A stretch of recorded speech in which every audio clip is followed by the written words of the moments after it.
Hello everybody, Jake here, welcome to the video, welcome to the channel if you're new, and we're back with another episode of our Lazio series, It's Coming Rome, where we try and take Lazio to Champions League glory in as quick a time as possible. And since you've last seen us, that was long before the January transfer window, months have passed, there's been a fair few changes to the team, a big change to our financial situation too, a massive offer that we had to reject for one of our players, and I'm talking massive, record-breaking offer for one of our players. We've had plenty of football being played, the league's heated up, it's got a lot closer now, we're potentially in with a shot of winning the league, but also maybe not winning it this year. There's a lot to talk about, plenty to get into, so hopefully you do enjoy today's video. This is the first time I'm recording since we've actually hit 3,000 subscribers, so even though I said thank you for almost getting us there in the last video, thank you so much for actually getting us there. It means so much to actually see that 3,000 number, and hopefully we'll keep pushing into FM22. Got plenty of plans, plenty of things lined up, and apologies for the inconsistent upload schedule currently, the fact that there's probably been a week between each video the last 3 or 4. I'm just very busy at the minute, but the way that I upload the videos will improve when FM22 drops, and hopefully will improve for the rest of FM21 as well. Just yeah, this week has been a bit of a weird one, very hot as well right now, and under the lights as well. If you're in England, you know it's probably about 30 degrees, and then I'm under all the hot lights for recording, so hopefully this doesn't take too long and my computer doesn't overheat. But we've got a big game today, and we are in the Champions League, of course, in the next knockout round that we saw after the group stage, where we've been drawn against PSV. So we are 2-0 up. There's plenty to talk about how the first leg went, and we will get into that soon. But I think first of all, we'll show you a big signing that we've made, and I genuinely think this is one of the few times where you just buy a player for a position, and I actually think, yeah, we're sorted in that position for 10 years. We do not need to worry. It was a big January, so let me just show you our form that we've had up until now before we get into the player. So you saw us finish off a Champions League group against Chelsea, was it? Yes, we then played Olympiacos where we won. We'd already topped the group. We've been pretty good in the league. We lost to AC Milan away, which wasn't the best result. Lost to Juventus in the Super Cup final. I don't know what Super Cup that is. I assume it's the Italian Cup and the Italian League that we won both last year, so I don't really know how it works, but we lost that. I wasn't too bothered. The Italian Cup, as we did last year, we've made our way into the final after a penalty win against Inter Milan, so we lost a game there. We've drew to Inter at home. We've lost to Atalanta recently, and we've drew against Fiorentina in the last game. That's pretty much been a case of the rotation team hasn't been so good for us. But yeah, it's a game against PSV. I'd expect us to win it. We got probably the easiest draw we could have got. Milinkovic-Savic got on a score sheet and Immobile, and you might notice we have a new goalkeeper in town. So yeah, let's talk about the finances. We're struggling a bit. I spent a lot in January on one player. It made sense financially to go for it because I think even though we might be in a bit of a we take a hit right now, I think in the long term it will mean betterment of the future of the club. So we sold Strakosha in goal, and that was because we had a thing coming for Donnarumma. If you didn't see, we've signed Gianluigi Donnarumma. If we go by date, you'll be able to see it here. Yeah, so we brought in Donnarumma for £61 million. So I'd seen Donnarumma on the transfer list for about £58 million. Strakosha the next day came in with an offer from Borussia Dortmund of £40 million in the transfer window, and it kind of lined up perfectly. We had like £80 million left in the balance, so we had to push a few things. I'd wish I'd gone for instalments as opposed to paying it outright, because that would have helped a lot with our finances. But it was pretty much a straight switch with 20 million on top. So Strakosha was absolutely top draw. I had no plans on selling him, but when Donnarumma came through, it's probably like the only player I would have considered selling Strakosha for, because he's still young, Strakosha, for a goalkeeper, and he had been playing really well for us, as you can see. Was a model citizen. It couldn't really get too much better than him. Other than this guy, Donnarumma, Inter Milan's future goalkeeper for the next 10 years at least in this save, is an absolute standout player, as you can see based on his attributes. He is awesome, and he still has the potential to get better too. He's been pretty good for us so far too, as you can see, 7.32 average match rating since he's joined the club. I think it's a very good piece of business, even if it does mean taking a hit right now. We didn't sell anyone else, although there was a big transfer deal that very nearly happened. So some of you are going to call me crazy for rejecting this. I did mention it in the Discord. Milinkovic-Savic had interest from Real Madrid, which he still has, and in the transfer window they came forward with a £98 million offer, which I rejected. I thought, you know what, there's not many people I could buy to replace Milinkovic-Savic. I could reinvest the money, but I'm going to reject it. And as the transfer window went on, they kept upping it, and to the point where just before deadline day, they offered, I think it was 150, 160, something crazy like that, where I thought, you know what, I've got to accept this. But then it was deadline day. I actually looked at who we could potentially get to replace him, and I knew that even though this could set the club up for the next few years, for the sake of this series, we do of course want to win the Champions League, and I think losing SMS would be a huge loss to the team. Now, if he was to go in the summer window, I'd be fine with that because I had time to replace him, even if it means taking a £10-20 million hit on what was originally offered by Real Madrid. His contract is also running low too, so there's a lot to consider. But if you actually look attribute-wise, I don't believe there's anyone better than this guy in the game in midfield, and that is because his attributes are so good all around that he reminds me of Hullet on FIFA. If you played FIFA, you know that Hullet could play centre-back, striker, midfield, no issue. Milinkovic-Savic, I think, could do the same thing. Imagine him as an advanced forward with 15 dribbling, 15 finishing, 16 first touch. He's composed, he's got decisions, he's quick, he's strong, he's tall, he's got flair. That I genuinely believe he might be the best midfielder in the game that you can get at the start. So, yeah, we didn't end up selling him. We could have done. He might still go. Might be a bad move in terms of the actual finances of the club and what we do at the club going forward, but I think it gives us the best chance of being successful in the next year or so, maybe the next year as well, if we don't win the Champions League this year, which of course we're not expected to do, but getting a 2-0 win against PSV is going to help us a lot, so I'll quickly show you the goals from that. Nothing special, but let's get into it. So as the goals load up here, I'd just like to ask you guys, do you think we're actually going to win the Champions League this season? Do you think we're anywhere near it? I think as a squad, probably not, but as a first 11, it's pretty good. As you can see, Immobile got a goal here pretty late on against PSV, and a few minutes later, Olmo with a ball in, a header from Milinkovic-Savic, and that was us 2-0 up. And yeah, overall the team's playing well. Players like Dani Olmo, who you just saw there, has been doing well too. Cost us £80 million, a 7.28 average match rating in the attacking midfield position. Can't really do much better than that, so very happy with that. Surprisingly as well, we've got this guy, Damar Markovic, who is 16-year-old Croatian. Potential was originally showing as 3.5. It's now gone up to 4.5. He's a model citizen and arguably one of our best strikers at the club. I know that sounds stupid, but physically, he's not got a fault in him. Yes, he's not so strong yet, but he's 6'2". He's going to get stronger. He's just 16. Mentally, he's very good too for that pressing forward, advanced forward kind of role. We're working on his composure and decision making. And then he's a good finisher too. So quick, good finisher, tall. This guy could be the future of our forward line, and maybe we don't need to pay too much money to replace Immobile. He only cost us £575,000 from Dinamo. Very happy with him. He's been performing well in game. Very surprisingly, when we bring him on, he's done better than the likes of Petkovic, who we bought in. Edouard this season hasn't been firing.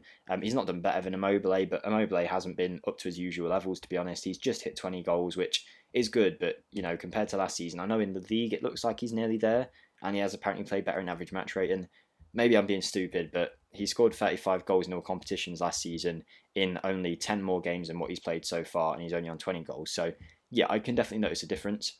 But he will be starting today, of course, in this match against PSV. So we're going for Donnarumma in goal, Luis Felipe, Ahmed Hozic and Aya at the back because Acerbi is out injured, who's been a mainstay at the back. But I think it might be time to start thinking about replacing him. He's getting on in terms of his age now, 34 years old. We can't rely on him forever, but he's still at a very high level of Acerbi. So, but should this series go on for another season, we might have to start looking for a potential long-term replacement at the back. Ahmed Hozic is starting to do really well for us as well. Probably our most consistent defender. We've got Lazio, Nuno Mendes, who has done great since joining us in the summer. Castrovilli in midfield alongside Milinkovic-Savic, Dani Olmo, Immobile and Correa up front. Edouard losing his place because he hasn't been so good recently.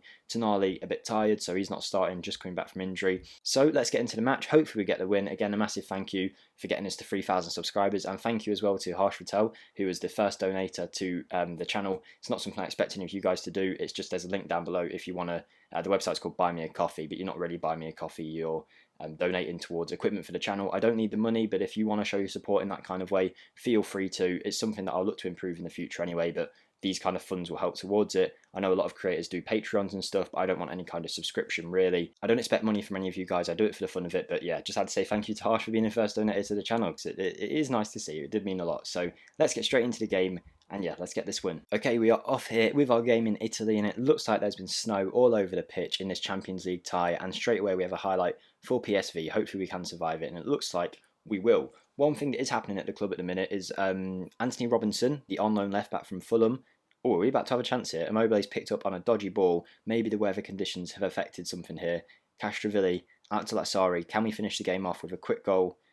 Milinkovic-Savic, it's 3-0 on aggregate, a great first goal to get. That's the first time you've actually seen for a long time in a video us play the kind of football that we play off camera. Really good interplay. Lazio, the wing-back, getting involved. And then it was a really easy finish for SMS. And another reason why you don't sell him, 13 goals from midfield. Bear in mind, Immobile is our top scorer on 20 this season. He is lethal. Great finish from him there. And that is why he's so good. But what was I talking about? Oh yes, Anthony Robinson and Andreas Christensen have been moaning about their lack of playtime, and even though no one supports any of them, they support each other currently, so they both think they should get more game time. Christensen I gave plenty to. Anthony Robinson just isn't Nuno Mendes and is on loan from Championship side Fulham, so I don't think he can complain too much that he's getting to play every now and then in a Champions League, potentially Champions League winning team should we keep it up at this rate. Definitely a team that can get to the later stages of the Champions League quite comfortably. Here is Castrovilli for us again, though. Can we get a second goal? Bit of a weird decision to play out for Nuno Mendes, but he might put a good ball in here. He usually does, although his cross has been blocked by Nanu. That's a good name. Dani Olmo, has he been fouled in the box there? I thought so. But the game has carried on, and it's Luis Felipe, who is conveniently called Ramos in the game, which makes it easier, but he's just played a nice ball forward. We might have a good chance. Dani Olmo, we're keeping the ball for a long, long time here. Again, it's ended up with Hassari. And it is Immobile. It's a bit of a scrappy one, but he has ended up getting the goal. I think my computer is starting to struggle in the heat, but we should be okay. But yeah, we kept the ball for a long time there. I think we're showing our quality over PSV, as we should do. I don't expect them to be in the knockout stages, so they've done well to be here. They're only third in the Eredivisie or something like that currently, so we should be winning this comfortably, and this is what I want to see. 2-0 up after 20 minutes, not letting PSV have a sniff yet. Perfect. And what else would be perfect is if you guys could hit the like button on this video. If we can get 70 likes, that would really mean a lot. It helps in pushing the content out to as many people as possible. People who haven't seen the channel before might get recommended this video, might end up enjoying the channel. And then as the channel grows, I can put more time into it, that kind of thing. So that would really mean a lot. Feel free to drop a comment about anything. Feel free to join the Discord as well. Feel free to do whatever you want. Subscribe if you want to. We've just hit 3,000 subscribers. Feel free to hit the notification bell so you don't miss any of the uploads on the channel. Ahmed Hozic just scored from a set piece too. Dani Olmo with another good ball into the box. Yeah, I did mention the Discord. We've just reached 150 members over there now, which is great. I talked a lot about we were almost at that level, but I think we have now hit 150. So thank you to everyone that's making that such a nice community. I wish I could be involved a bit more, but I'm just very busy at the minute. But it is nice to see you guys setting up your own leagues to play against each other. There's even an FPL league, a Fantasy Premier League that people have got going. People sharing a save, having threads of their save, and people getting involved and asking which players to sign, what tactics to use, that kind of thing. It really is cool to see that community growing from what originally started as just an idea where someone dropped it in the comments. That was only a few months ago. So thank you to everyone there. Thank you for all the support on the channel. But yeah, if you could like the video, that would be great.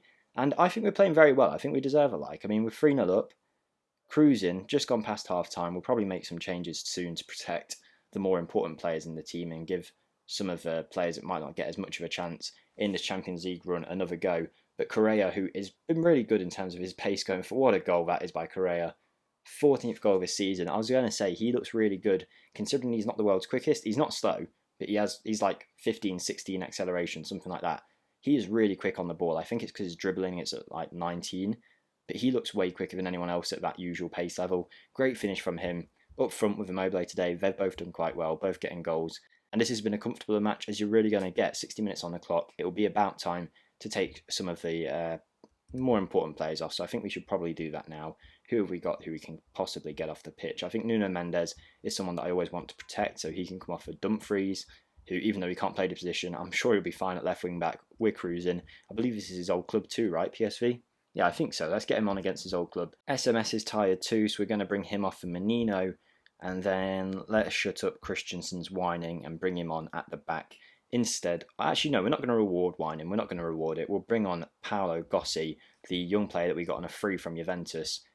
You know what, he's got more potential than Christensen. He's perfectly fine at what he does. We're going to play him instead. He deserves it more. He doesn't complain. So let's get these guys on and hopefully see out the last 30 minutes quite comfortably. Okay, we're off now, back on the pitch. And is that going to be a penalty? I don't think so. But there's no guarantees I'm going to do this. But I'm currently thinking, I spoke in the last video about potentially improving the way I do these videos. I want to get, currently you're just seeing the back of my room. I'm at a desk, you're just seeing the back of my room. There's a Danny Drinkwater poster on the wall. Anyone who's been around the channel long enough will know that. But yeah, I'm thinking about actually getting a proper setup. I currently play on a laptop too and record from a laptop, and it's a MacBook, which makes, there's a few issues with OBS and Mac, at least that's what I've found. And I've looked online and a few people, not everyone, but a few people do have this issue, and it seems like a bug that's kind of unfixable. But even outside of that, I'd quite like to get an actual like desk PC, set it up, get a background, get OBS running so I can get rid of my horrible face cam the way that it is currently. I think it could be a lot better. Maybe a green screen, some shirts in the background, some more interesting lighting, whatever it is. I just kind of want to make this a more professional feel. I don't think there's anything particularly too wrong with it right now, but there's always improvements that I want to make. And I think I might actually go for it quite soon. So maybe by FM22 I'll try and get that sorted in the little gap that we've got here. If I can change them things, I think it will really help the channel both look better for you guys, but also then help grow it because it will look more like a professional Football Manager channel, as professional as a Football Manager channel can be. But speaking of a professional performance, 5-0 up, Correa's gone and got another one, another chip. It was exactly like his first goal. He is taking the mickey really with that PSV goalkeeper. We've walked this. This is going to be an easy one. 5-0 win, 7-0 on aggregate. We're sending out a message to everybody else in the Champions League, and it might be interesting to actually see who we might play in the next round, should the draw be fairly soon, which I hope it will be. Youth intake on the way too, so I'll get your guys' names who I haven't put on the current youth intake. I'll take another bunch of them and put them on the new youth intake that we get, and next episode, assuming that the youth intake is in, I'll also give you a progress update on some of the older players, so whoever got their name in the game in the first season, you'll be able to see how your player's getting on. Nice to see Luis Alberto scoring for Manchester United there. Let's just check the schedule, check the calendar. When is the draw? The draw is only in 3 days, so I'll quickly simulate till then, and you can see that before we finish the video, because I think that makes sense. Okay, so I told you I'd show you the draw. We are here. The teams left in the competition are Lazio, of course, us, Manchester United, Real Madrid, Dortmund, Inter, Man City, Napoli, and Juventus. It doesn't really get easy from here, really. Everyone's a hard team. Nice to see there are 4 Italian clubs in the last 8. That goes to show that we're probably working our way up the rankings as hopefully the best division in the game. It's not going to be there yet, but hopefully we can overtake La Liga and the Premier League sometime soon. Barcelona not in the competition, so that's nice. I'd probably just want to avoid Man City and Man U, and I reckon we could give anyone else a good go. The Italian boys I think we could try, and Dortmund I think would be okay too. Real Madrid the same. And we've avoided Juventus, avoided Man City. We've got Inter Milan. Now, that is interesting considering we almost got knocked out of the cup by them. We did make it through in penalties, and then we lost to them in the league straight after. They've kind of had our number recently, so interesting that is going to be the case. Shall we have a look at the semi-final draw too? We will be playing the winner of Man U and Real Madrid's game. That's fine. I think it could have gone a lot worse. Napoli or Borussia Dortmund mean that chances are Man City is going to be in the final, I think, at this rate. Okay, that's not bad at all. And I actually just remembered I haven't actually showed you the league. Sorry, I'm about to sneeze. There you go, there's my first sneeze on camera. As you can see, it's got a bit intense the longer this season's gone on. 29 games played by pretty much everyone now. We've originally had a few games in hand on Juventus, which we've now won, a draw or a loss, whatever it is. Then them games are now finished. We're currently drawing on 69 points with Juventus. Goal difference is very close. We've drew way more than they have, but only lost 2 games, which has really helped us out. I would suggest it's only really us 2 in the title race now. So I think it's really going to heat up in these last, 9 games left now. So hopefully we can top Juventus to the title. There'll probably be a point where I show a Champions League game and also show you the game that will hopefully win us the league or decide the league at least. So thank you to everyone who has stuck with the series so far. It really does mean a lot. Thank you for all the support on the channel. I can't wait to see where we go in FM22. So to anyone who is currently watching this Lazio series, we're going to finish FM21 strong and then start planning for hopefully a big year with FM22. So thank you guys for watching. I'll see you in the next one. Stay safe and goodbye.